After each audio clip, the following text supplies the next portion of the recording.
Question from Sir Franz Nohesi. Hindi ako sure kung tama yung pronunciation ko, sir, no?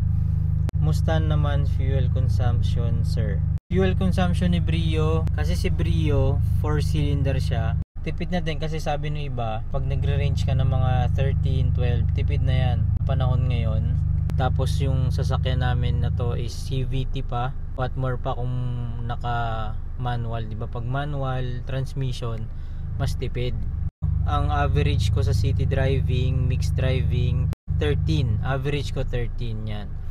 Minsan 12.8 or 9, dyan siya naglalaro. Pero dito yung sa automatic, dito sa dashboard natin. Kasi dati, nung unang akyat ko sa Baguio, full tank method ako.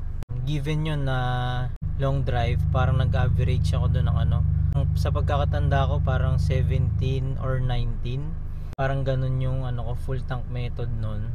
Pero pag mixed driving, meaning nasa city ka or may halong long drive, nasa siya, safe to say 12 to 13. So yun lang, sana nakatulong in terms of consumption. Yun lang, sir, sana po nakatulong. Follow for more.